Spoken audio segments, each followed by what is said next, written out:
Hi y'all, this is House Guest and I am your host, Kenzie Elizabeth. Think a Gen Z wannabe Martha Stewart meets Dolly Parton trying to live in a Nancy Meyers movie in her 20s. We talk all about life, relationships, navigating your 20s, closing out the bars, or waking up at 5 a.m. depending on our vibe that week.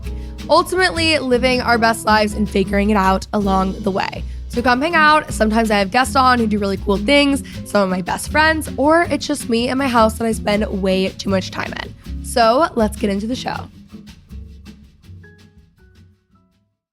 Hi, y'all. Welcome back to the House Guest Podcast YouTube channel. Before we get started with today's video, make sure you hit that subscribe button. And if y'all like the episode, be sure to leave a like and a comment. Go ahead and comment right now where y'all are tuning in from. It just really helps our show grow. If y'all are ever interested in any merch links or live shows or emails or anything like that, that is all in our description below. Send this to a friend if y'all like the episode. If you're watching, tag us on social so we can see and repost you. I hope y'all enjoy today's video and let's get started. Y'all, we have a friend of the show now.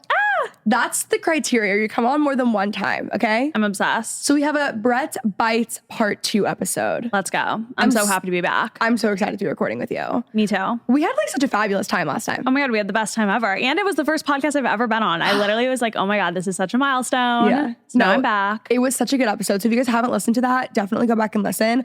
Before we get into the episode, I do want to have you give a little bit of Brett's background. That's what I'm calling it today. Period. So give us like a little update us on kind of just where you're at.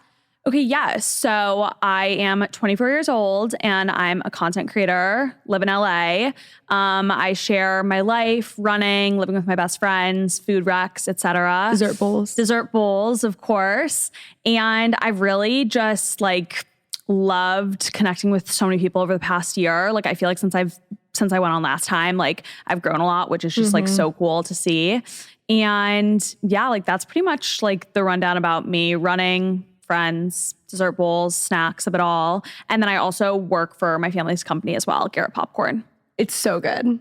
When I made that connection that was the company, it was just like a kind of mind-blowing experience. I know. A lot of people feel that way. And like, I feel like I talk about it a decent amount, but I also like don't share like so much about like my like job doing like Garrett stuff. Cause obviously that's not really why people are following me. Like I've never been like a corporate girly like creator. I feel like there was a time where you didn't really talk about it though. There was at the beginning, just because I was like, I don't know how much I want to share. And like, you know, but now like, I'm loud and proud about it, but I don't like also talk about it like so much because I don't want to be like, I don't want it to seem like commercialized or anything. But yeah, when people find out, they're like, oh my God, like there was this girl who made a TikTok the other week and she was like, the girl who said that's common sense, I fear, owns Garrett. Like what the hell? Like that's crazy. And I was like dying laughing. I reposted it, like whatever. But yeah. That's common sense, I fear, is so good. Also, I feel like people don't realize you and Hannah are sisters. Like, I don't think that people make that connection. Literally, no one does. And I actually know why. It's because like I'm Brett's Bites. Like that's like my TikTok handle, my Instagram handle, like whatever. And like in my bio, it says like Brett Chody, but like Hannah's like Instagram and TikTok is just like Hannah Chody. Like it's like her name.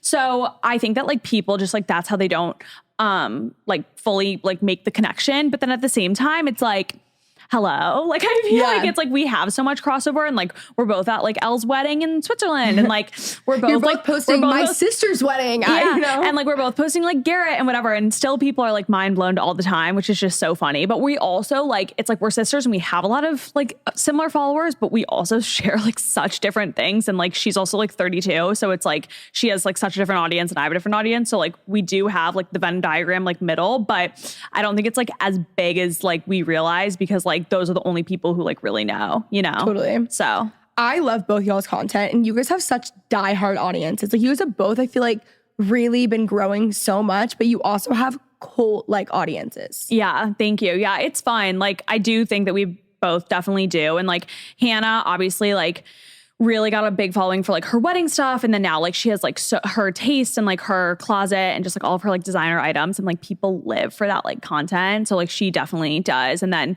yeah, like I have my like, definitely like my audience skews younger, but it's like the dessert bowl fans, like running, like whatever. That's common sense, I fear. That's common sense, I fear. Yeah, exactly. But yeah, it's really fun. And like, it's fun to have a sister who does like a similar thing. And I just love like having both of our presences. And then like Elle obviously is my other sister who got married this summer, and she is like less online by a lot, but it's fun for us to like share her. You know what I mean? Y'all's family have the craziest weddings I've ever seen. Where did that come from?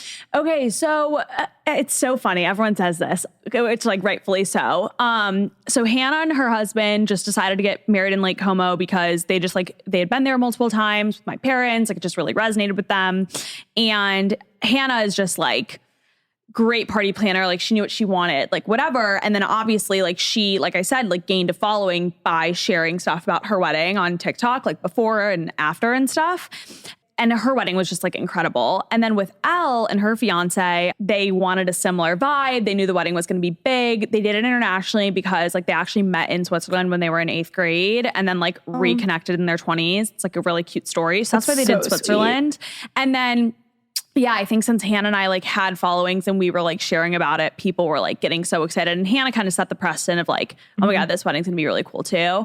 And then Elle's was just like incredible. So now like one of my most asked questions is like, where are you gonna get married? And like what, like blah, blah, blah. I'm like, okay, I'm 24. I have a long way to go. But but it's really fun. And like Elle's wedding this summer was so fun. Do you feel the pressure to have a crazy wedding? It's so funny. Everyone says that. Like, I mean, kind of. But like that is like, if I didn't want that, I wouldn't feel pressure. Like if that makes sense to do it. But like that is like kind of the vibe that I want. So like, yes, for sure. I think about like all of our family friends who have been to both Hannah and Elle's, and I've been like, oh my God, like now mine needs to be like just as fun, like whatever. But I trust that it will be. We just have a few years to go. I have some padding in between so that like maybe they'll forget some aspects of theirs, you know? No, it's perfect. Okay, so I feel like we're kind of up to date on the Brett's Bites lore.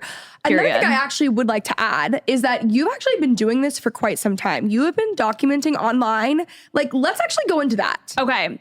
Actually, thank you for bringing this up because a lot of people assume that I like started kind of more recently, like whatever, but I created my Brett's Bites Instagram in 2017 when I was in high school.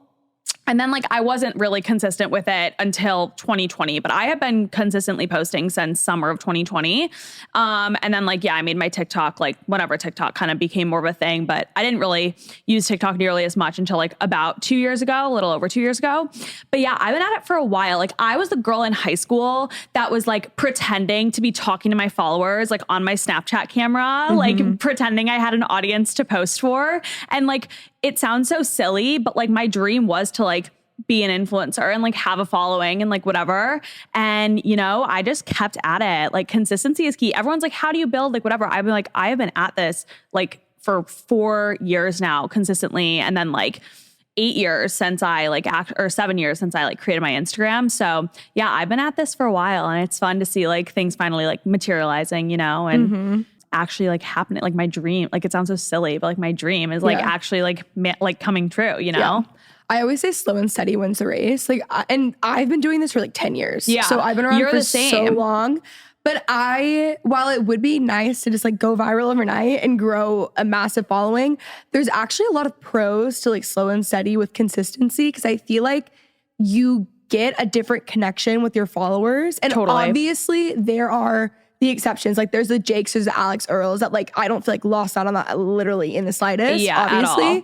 But I do think there's something to be said about slow and steady in the relationship you're able to build with your followers and you're able to grow with them and not have such a, like, I feel like I was just pushed off a cliff and I'm here. You know what I mean? 1000%. And that's something that I actually take a lot of pride in is like talking to my followers. Like I'm always answering DMs. Like I know usernames who have been following me for years. Like I'm really good at like remembering that stuff. And like, that is so important to me. And like, exactly. It's like, I like haven't had any like meteoric growth necessarily, but like I have been like growing and that honestly allows me to continue to like have that community and like talk to people and like not get overwhelmed about like whatever. And I totally agree. You know, consistency is key. And like also like something with me is like earlier on in like 2021, like I was like, oh, like I feel like I'm really not growing, but it just brought me so much joy. So I just like kept at it because it's never been about numbers for me. Like I genuinely enjoyed it. But I just like knew I was like, just keep at it. Like I know that like my time will come basically. And like, even though it is like a slower and steady like rise, like I'm just so grateful to be where I am right now, you know? And so many people that we say quote went viral overnight have actually been at this for 10 years prior. Totally. Like, and you just don't And you see don't that. realize. You don't realize. it. You think they're overnight sensations, but in reality, they have been posting for a really long time, and then they like kind of like hit something, and then it went up. And like that's how Jake was. Like he hadn't been posting for like so long, but like he was like the king of like his what. And he always said this to me. He's like just like throw stuff at the wall and like see what sticks. And like when he first did his skits that like went viral, that wasn't the first time he had done that bit on TikTok, but it was just like the right moment at the right time. And like, we all knew that he was going to blow up someday. And it was just like cool when it like finally happened, because like, exactly, like he had been at it. It wasn't like his first TikTok was like, boom, you know? Yeah. I think that sometimes the idea of going viral is so different than what it seems. Yeah. But even I was having this like mental breakdown recently in therapy, and I was like, I just feel like nothing I do is working. I feel like a failure. X, Y, and Z, when you're going down just like a negative spiral. And my therapist asked, like, do you like what you're doing? Like, are you proud of the content that you're putting out? And I'm like, I've actually never felt better about the content that I'm putting out. And she's like, okay, then great. Yeah. I was like, oh. That's what matters. Yeah, exactly. And I feel like that's really applicable to anyone listening, not just people who are aspiring like content creators or influencers or whatever it might be. I think it's really just like following your dreams in general. It takes a very long time. In Nashville, they always say it's like Nashville is a 10-year town. So many people like Lainey Wilson. Do you know anything about country music? No. Okay, so sorry. Lainey Wilson is like at the top of her game. She's so massive right now.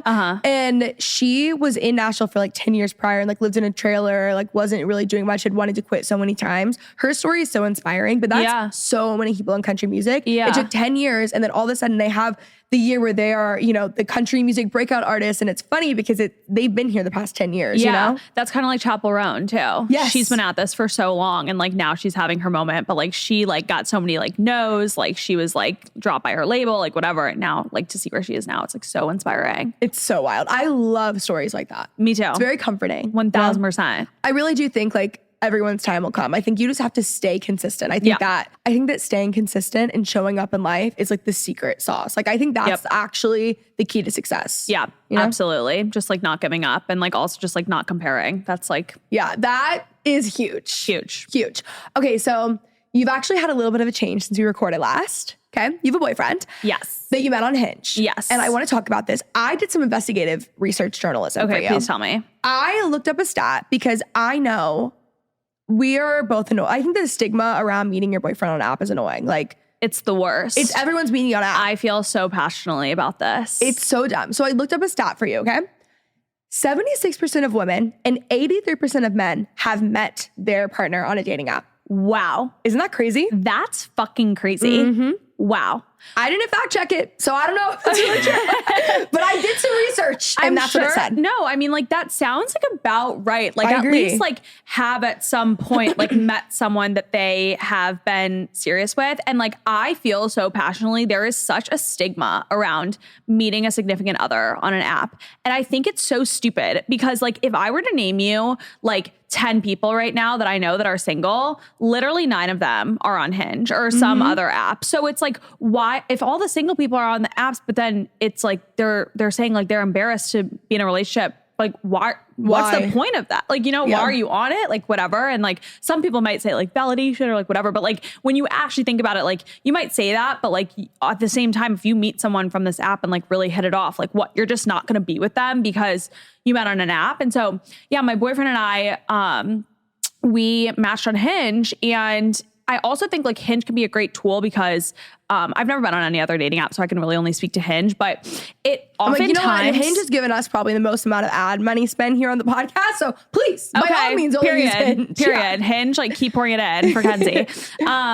So like Hinge can be a great tool to meet someone who you could hypothetically meet in real life, but you just aren't, because like realistically, people don't meet in real life, like when you're out. And that is what happened with Max and me. So basically he went to USC as well. He was a grade above me. He was in a frat that I just like didn't frequent much in college. Not for any like particular reason. I just didn't know him. I didn't really know his friends, but I knew a lot of his friends in like my grade, obviously. So like we had like, when we follow each other on Instagram, after our like first date, and obviously I stalked him before our first date. So I even saw it then. Like we had like over 100, like, wow, followed by like over 100 people that I followed. So I was like, okay, like whatever.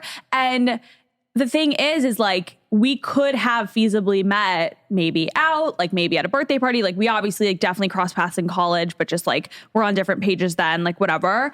And that is why I'm like, don't like hate on these apps, because it's like, who knows, like maybe I still would have met Max, but like if Hinge is what brought us together when like we feasibly could have met in like a myriad of ways, but like it was Hinge, like I don't fucking care. Like I'm the happiest I've ever been. Like it's the best. Like we literally are so compatible. It's the best relationship I've ever been in, like by a landslide. And like I don't give a fuck that we met on Hinge. Like I'll scream it from the rooftops, honestly, because it's like I would not be like where I am without Max, you know? So I'm just like so anti people who are like, I just don't want to tell my kids I met like their dad, like on Hinge. I'm like, okay, well, where are you going to meet him? Because you aren't having any luck. They might not like, have a dad at all. At the bars. No, seriously. So yeah. Yeah, I definitely think it's dumb. And I just want to say, like, I know on this podcast I talk about how I make like zero effort in dating. I really do. Like I need to be making an effort. But if I right now were to go and be like, okay, I'm focused on dating, I would be on the apps. Like that is the way that I would go about. That's just where we're at. Yeah.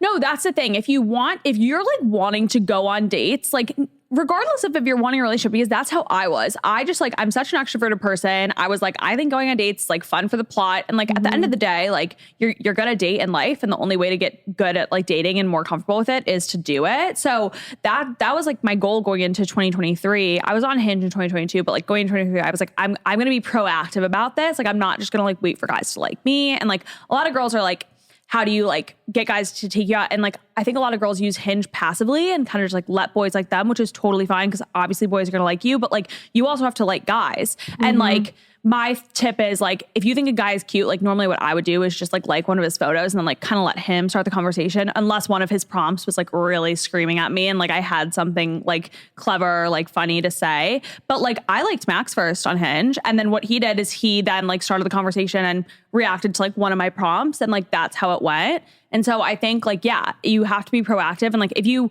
want to be dating, but on an app, like that's kind of an oxymoron. Like you kind of like got to do it, even if you're against it, because it's like, it's the only way to get reps in that like, it's that practice. Like works, you know? Yeah, it's practice. How many people had you matched with or like gone on dates with before Max? I had gone on dates with probably like 6 or 7 probably. Okay. But I also like, I was in a relationship in college and we broke up like November of 2022. And so like I was on Hinge like for like not just about a year before I met Max. And I'd been on like probably like 6. So like not like so many. Like I wasn't like serial dating on Hinge, like going on dates with so many guys. And a few of those guys that I went on dates with also like I had met in person.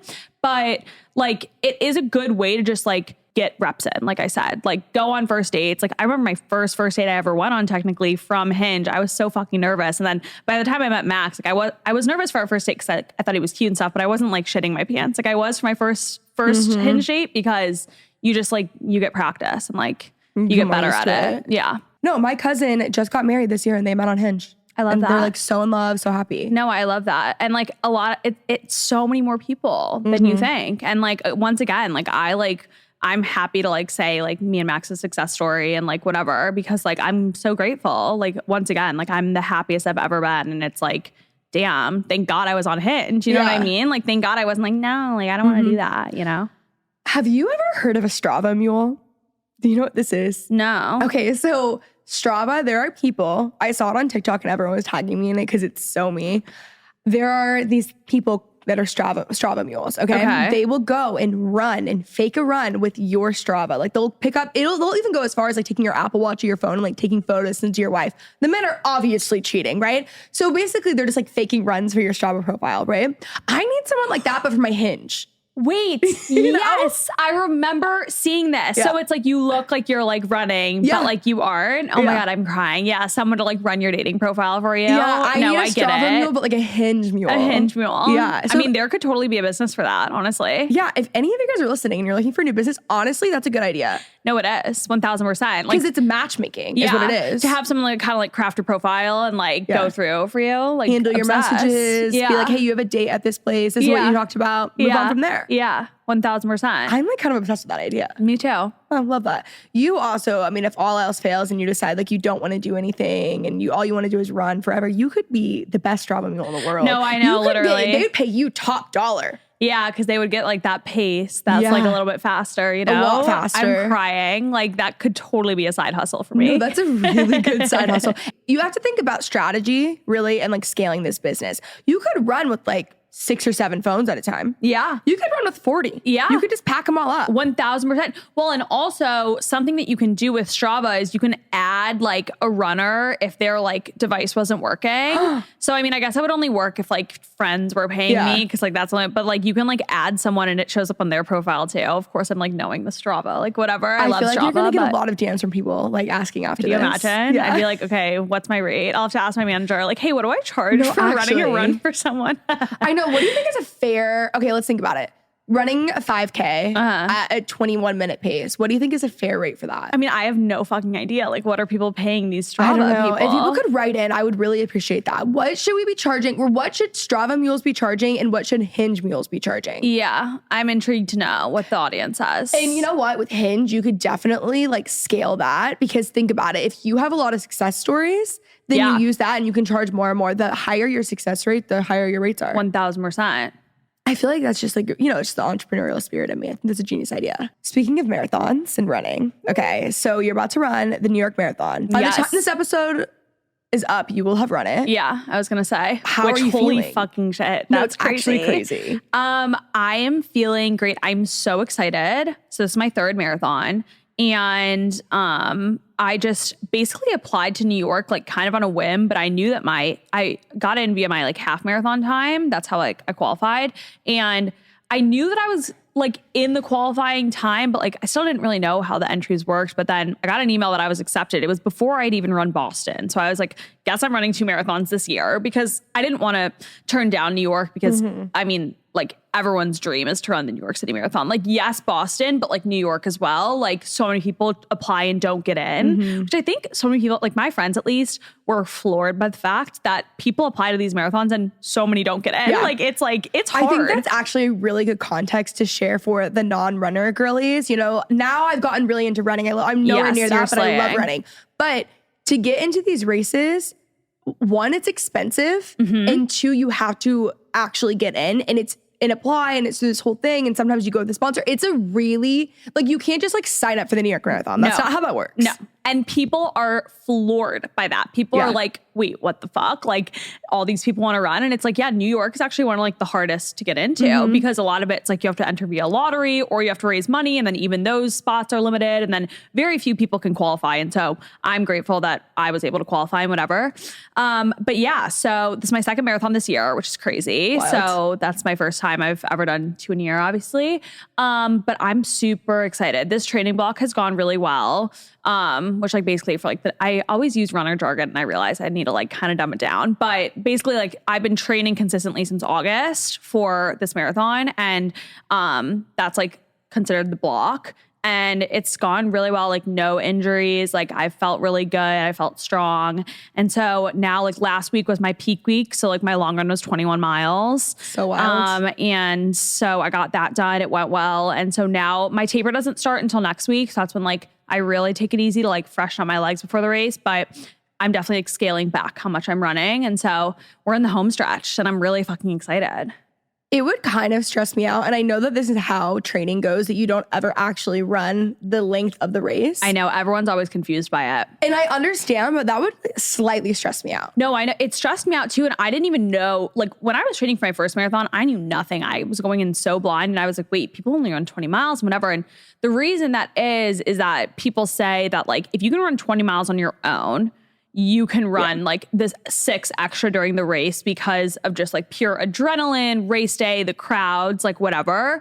And what people say with marathons is like run the first 10. Wait, now I'm forgetting the saying. First 10 with your head, second 10 with your heart, and then third like 10K, which is like the last 6 miles, like with like your guts or something. I don't really know. But it's like people say like those last 6 miles, like if you can get to 20, you can do those last 6, but it is pretty crazy. So this is the first time I did 21 during like a training block, which like it's only 1 more mile, but some people go as far as 22. But other than that, I've never heard of a runner running more than that before a marathon, which is pretty crazy. But that is wild. Yeah.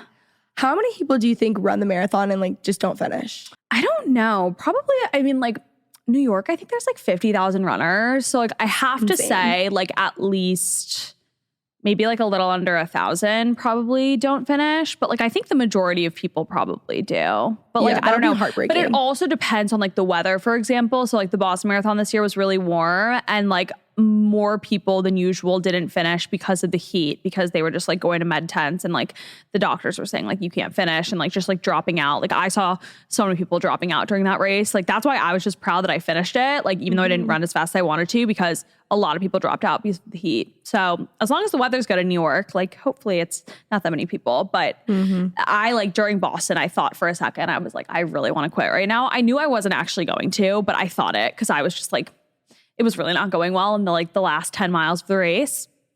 But I knew, I was like, I can't quit. Like if I don't finish this race, like I would be so mad at myself. So I think most people try to like gut through.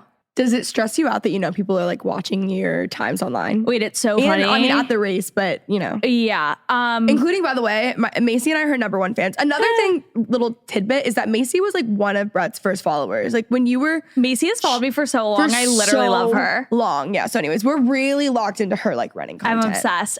Yeah. The crazy thing is you have no idea how many people are tracking you, but especially with Boston, like I kind of like had a weird like moment of like a lot of growth like right around Boston. It was because I was running the marathon and I was like, the amount of people who are tracking me right now. And it's so funny, Max in the car the day before, because I was talking about like how many, I was like, I wonder how many people are gonna like be like tracking me and like whatever. And he was like, yeah. And like, he was like, and you know, like there's a small percentage of the people who like want you to fail, which is like so true. But like he wasn't saying it in like a critical way, but it's like there are always the haters and like they're out there. And so it does like give me a little bit of anxiety. And it's like so funny during the race, you cross like these like basically pads on the floor every like 5K or on the road. And that's how you know that it's like recording a split to send to the tracker. And whenever I hit that, I'm like, okay, I know that like so many people are like seeing this right now and it's crazy. But I mean, it's just motivation and like, it's cool that a lot of people are like tuned in, like, and wanting to like see how I'm doing. But yeah, I remember during Boston when I started to slow down because I just really wasn't feeling well. And I was like, all these people are probably so fucking confused right now. But no, that's the level of accountability that I need. Yeah. Like that would keep me going. And that was part of it. I was like, the amount of people who are watching me run this right now, I was like, I need to finish this race. And then I'm sure with New York, it'll be even more. So, you know, it's a good thing to remember in the back of my mind. But I also just try to like tune that out and just like focus on me and my race, like while I'm running it. It's so impressive. She has like the craziest times. Like we don't even need to get into how like her, when she's like, oh, I didn't do as great as I wanted to in Boston. That's like a time that most people will like never hit in their lives. But I understand it's a personal, I do get it. It's just funny. No, I know. It's hilarious. People are always like, wait, what? But like for me, it was really not good. But like for the average person, like I can't be like upset about that time. Well, and also the amount like training for a marathon is a legitimate life change. Like it takes up so much of your time, less of yours because you run so fast, but like for the average person, it really does take up so much time. So on top of it, I can understand the race when you didn't hit what you wanted to. It's not just that day, it's your whole training block. Yeah. And so that's something that I've really had to like come to terms with in marathon training in general, especially after Boston didn't go well, is that like that just like was kind of a wake up call. Like, oh my God, I just trained for 3.5 months for one race and it didn't go well. And it's like, that there's nothing you can do about that. And like, not every race is going to go well. And like, that's really crazy to think about when it comes to it, because like you put in so much work, but like, it's kind of just like how the cookies crumbles. But I'm honestly like, I'm glad that, because my first marathon was like a fairy tale. It was so great. Like I went so fast. I went so much faster than I expected to. I never really hit a wall. Like it was hard, but like I like was smiling as I crossed the finish line, whatever. And I'm almost happier that my second one went poorly, because now I know that like, okay, first of all, a race can be awful and I can still get through it. Like if I got through Boston, I can get through any bad race. And then also like I've learned like life goes on. Like yes, it went bad and like it went poorly and whatever, but like life continues and like now on to the next one. So it was just like a good learning experience, I think. I agree.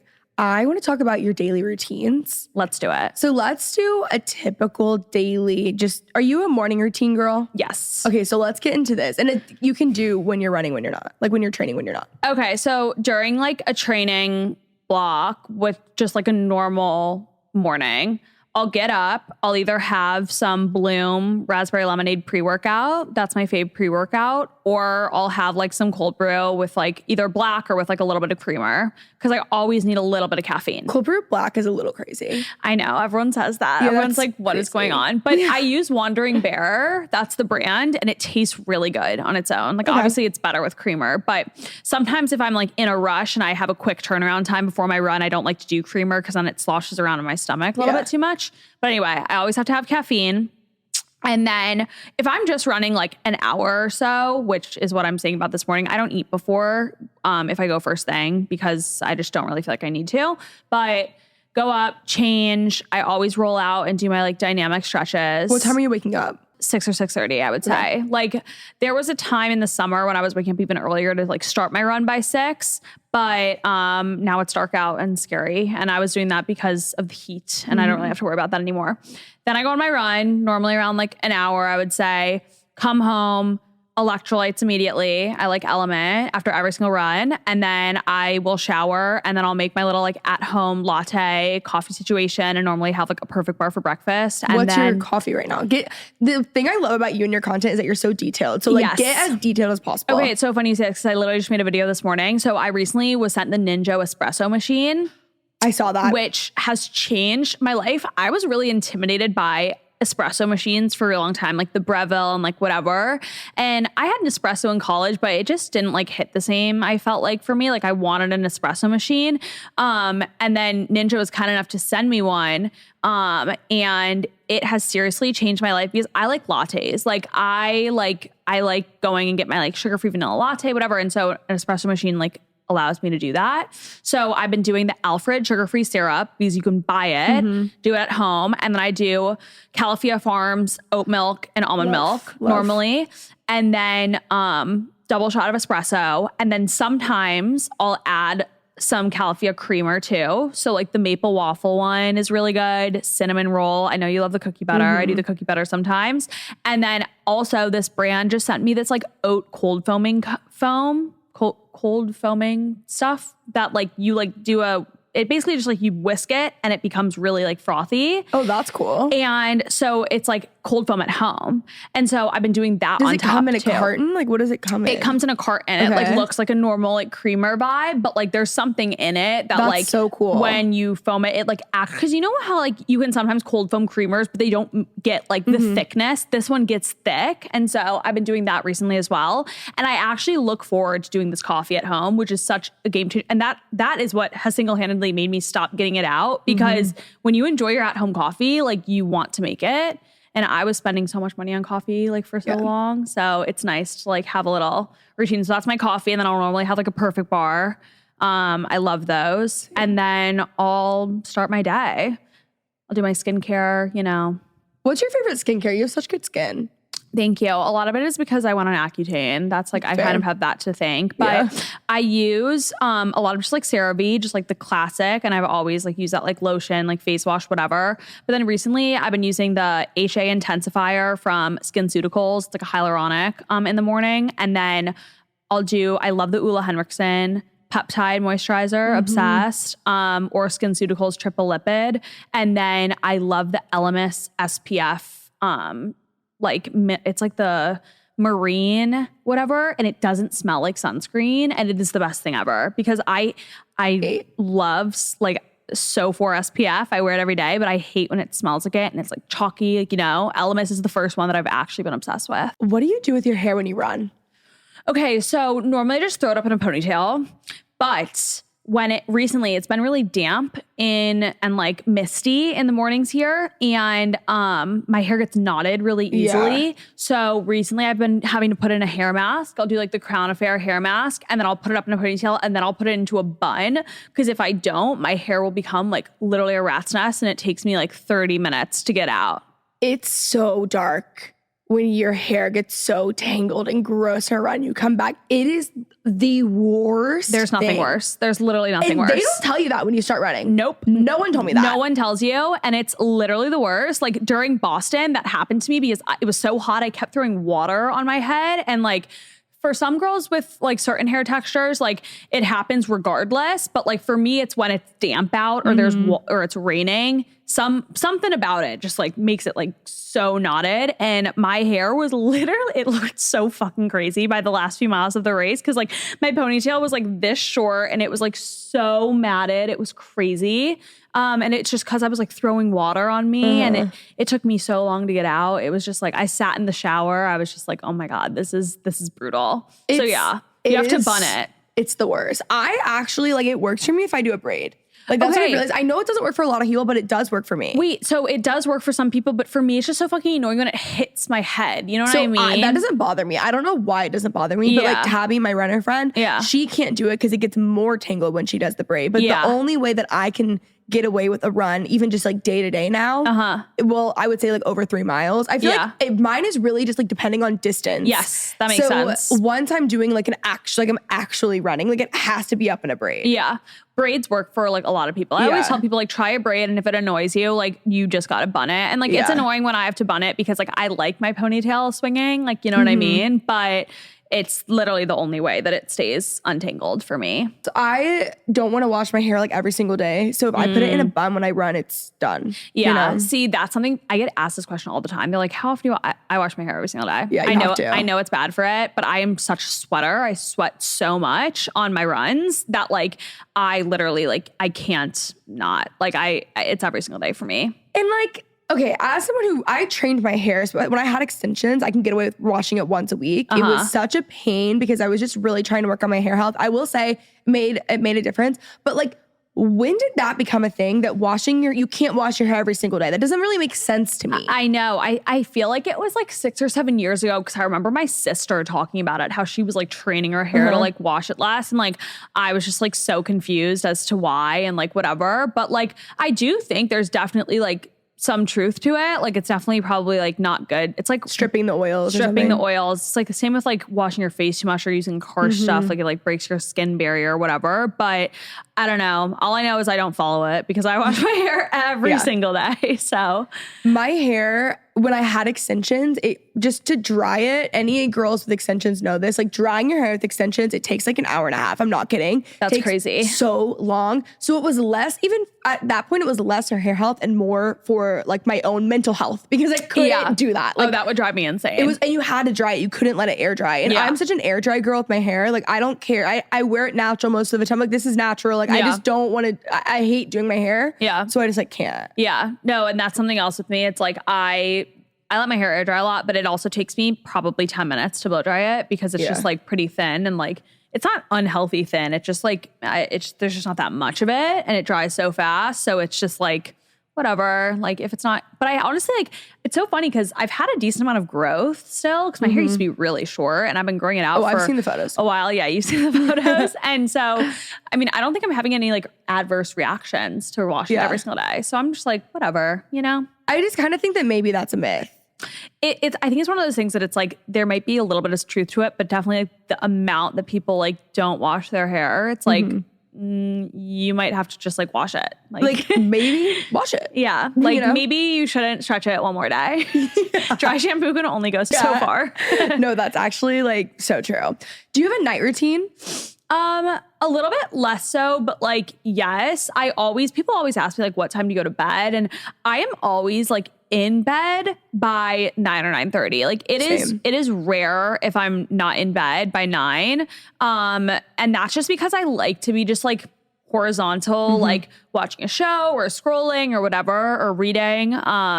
Like even if I'm not asleep until 11, like I am in bed. So like, that's something that like, when I wake up early, people are you so tired. I feel like I kind of trip my mind because I'm like, if I'm in bed by 9 but not asleep until 11, like I'm still in bed. Like, you know what I mean?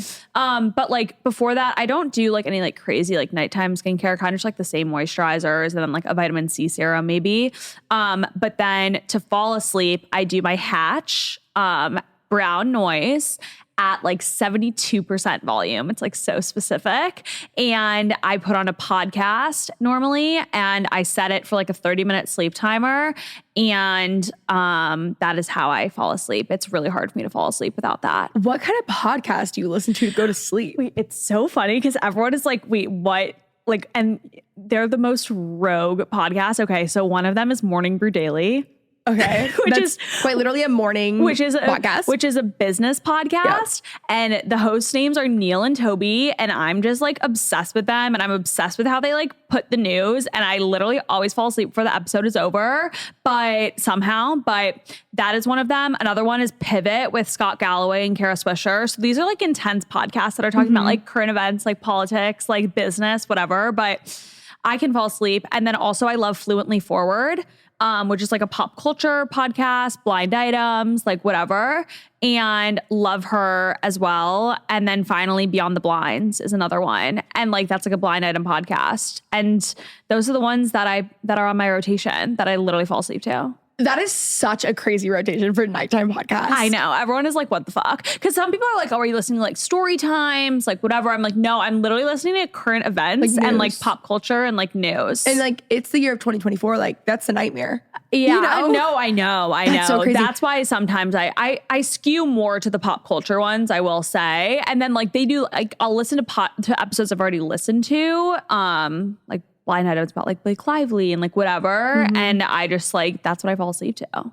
I need something interesting, but not so interesting. It's going to like keep me up to keep listening. Yeah. So that's why I can't do like, well, it'd be kind of insane and psycho of me to fall asleep to like true crime, but I love true crime podcasts, but like I couldn't fall asleep to that because first of all, I'd be scared. And second of all, I'd be too into it to fall asleep. There are podcasts that I listen to. There are podcasts that I watch. There are podcasts that I listen to depending on the time of day. Like there are certain podcasts that are morning podcasts for me. And those are like learning, educational, more about current events.